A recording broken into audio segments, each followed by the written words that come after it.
Hello guys, my name is Kat and welcome to my channel. I tried Gyaru makeup and here's my catch. And of course, I'm going to share with you how I created this look.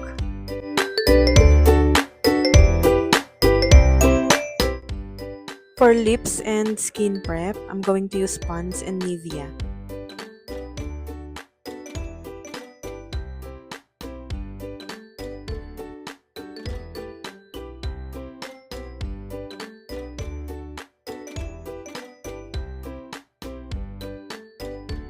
Para sa eye primer, I'm going to use this product from Essence.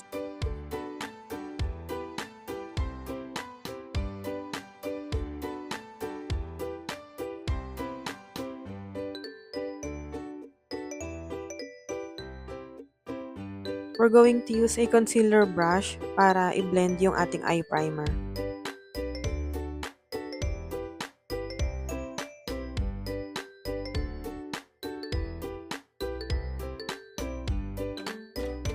I'll make it lighter kaya gagamitin ko tong palette from Athena in the shade white. Later na natin siya i-blend. Hintayin natin siya ng medyo matuyo-tuyo. And it's okay kung wala kayo ng exact palette na ginagamit ko. You can use any type of products basta makakatulong siya na mag-lighten yung inner part. I'm going to use Maybelline Fit Me in the shade 310. Spatula yung ginamit ko sa pag-apply kasi I'm aiming for lesser product. Kasi later gagamit ako ng madami-daming type ng powder, gawa ng kulay nila. Tapos, switch tayo sa sponge para i-blend yung foundation. Just to share with you guys, I remember being a fan of Gyaru nung high school ako. Gusto ko siyang gayahin kaso limited yung access, sa wig pa lang hindi ko na alam kung saan ako makakabili. At kung meron man, hindi ko afford. Kahit ngayon, hindi ko pa rin afford. So, ayun, I think medyo matuyo-tuyo na yung color white. Blend na natin siya. Umpisa natin sa gilid. Tapos, unti-unti kong biniblend hanggang doon sa gitna. Proceed na tayo ngayon sa concealer and I'm going to use this product from Wet n Wild. Pagkalagay ko sa kanya guys, yung brush na ginamit ko is dinagdagan ko pa nung color white from Athena palette.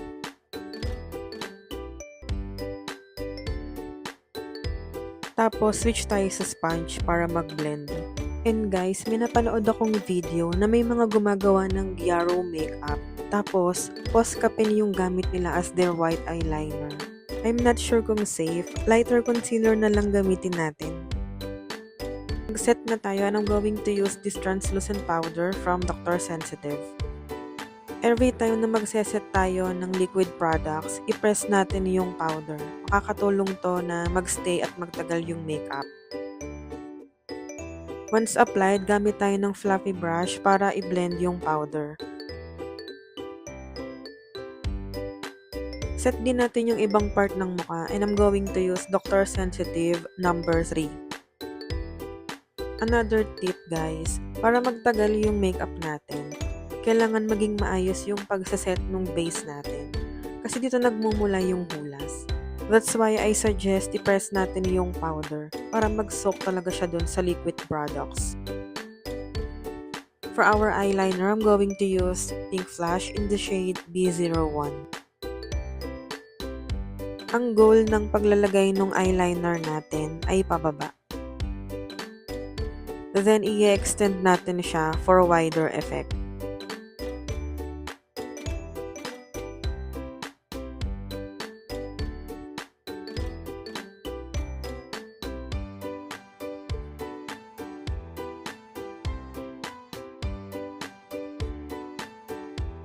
Yung eyeliner naman sa lower part, mag-umpisa tayo sa gitna. Tapos, i-connect natin doon sa ginawa nating eyeliner na pababa. Yung pag-connect hanggang dulo, for me, it is optional. If ever na you have smaller eyes, kumpara sa akin, I suggest na ganun ang gawin ninyo. I-connect nyo talaga doon sa pinakadulo para mas may wider effect talaga siya. After nito, naglagay ako ng kulay white sa loob para sa bigger effect ng mata. And yung ginagamit ko dito is from Athena palette pa din. Once done, let's add eyeliner and I'm using Nichido in the shade Blackest Black. Inad ko lang siya dun sa eyeliner ng lower part kasi gusto ko nang medyo smudge yung dating niya. However, if you want a sharp line, pwedeng hindi nyo na smudge yung lower part. Let's use eyeshadow and I'm using Night by Easy & Co. Idadagdag ko to para mas maging smooth yung dating nung blend nung lower part.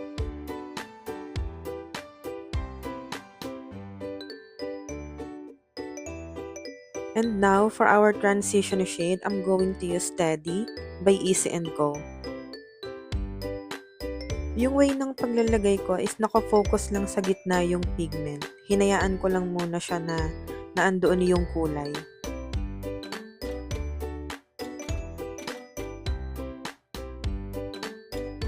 Tapos, saka ko i-blend yung paligid.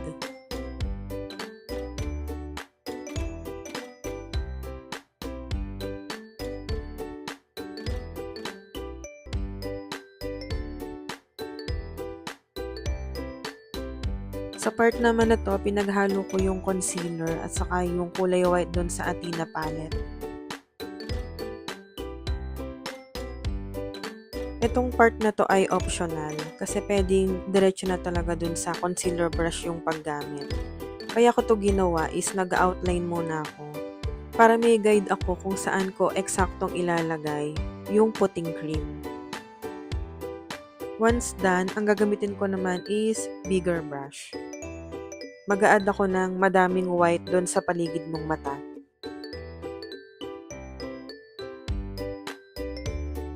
Tapos, blend lang natin.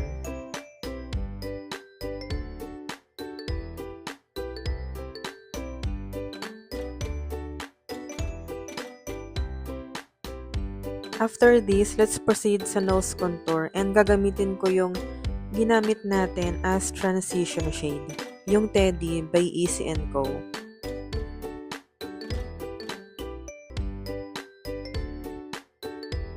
Mag-add lang ako ng detail pa sa mata. Lalagyan ko lang siya ng concealer para magkaroon ng ombre effect.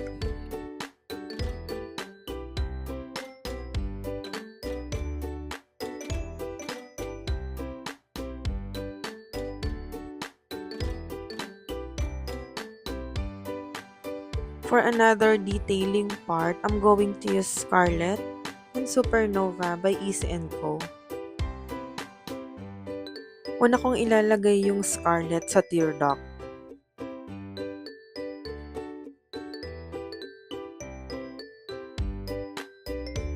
Tapos, i-add ko yung Supernova. Maglalagay din ako sa tear duct, pataas.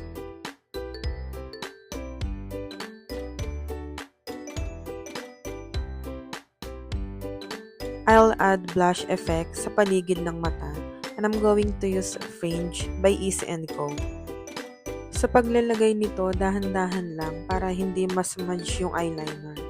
Tapos, unti-unti lang nating i-build yung kulay.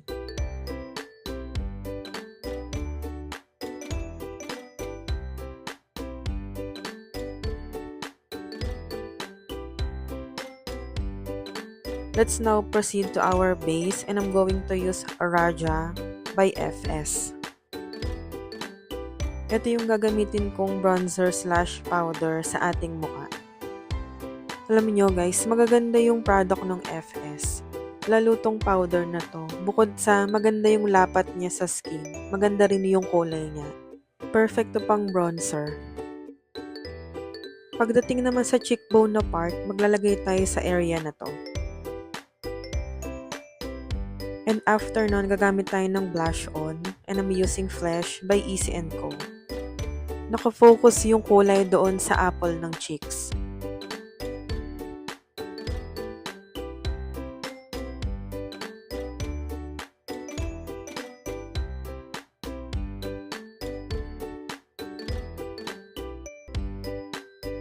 Tapos, maglagay din tayo sa chin. Balik tayo sa highlighter and Scarlet pa din by Easy & Co yung gagamitin ko.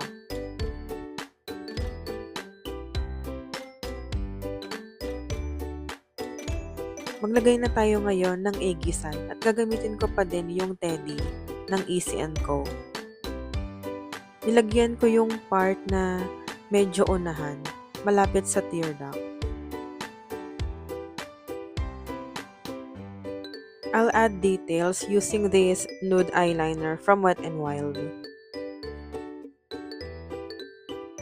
Lalagay ko siya dun sa part ng Aegysal. Tapos, gagamitin ko din siya sa brow bone. Ito yung magsisilbing highlight sa part na to.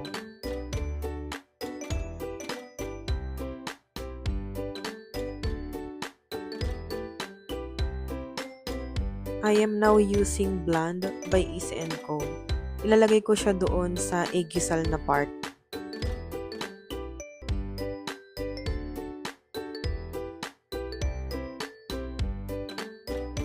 Tapos after nito, magdadagdag pa ako nung lightest glitter na meron ako, which is yung Supernova by Easy & Co. Nag-highlight na rin ako ng ilong. Wala akong available na pang lower lash, pero ito yung naisip kong gamitin. I'm not sure kung Sisi or Shishi. Ito yung glue na lagi kong ginagamit. Nilagay ko lang siya ng pabaliktad. Tapos yung glue, medyo matuyo-tuyo na siya. Inuna kong ilagay to kasi makapal yung gagamitin kong false eyelashes para sa upper part.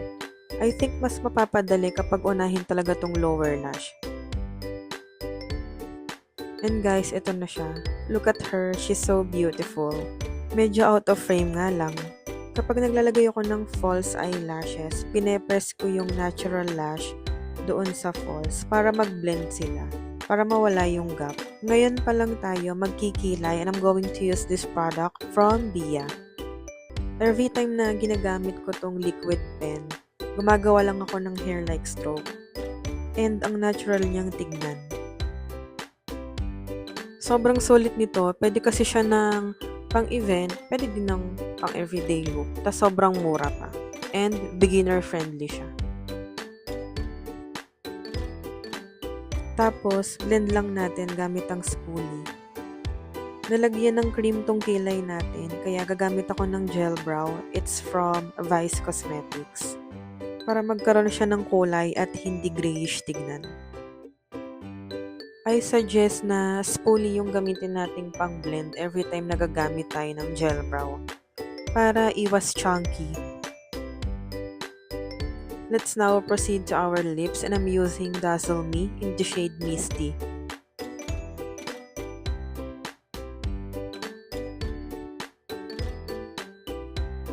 After nito, let's use transition shade, yung ginamit natin sa mata.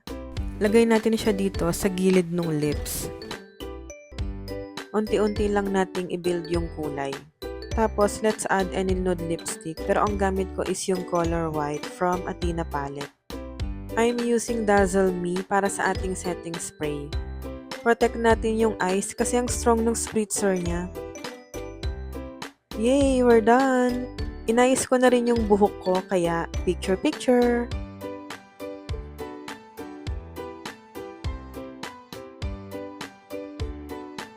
Don't forget to subscribe for more videos and updates. Thanks for watching!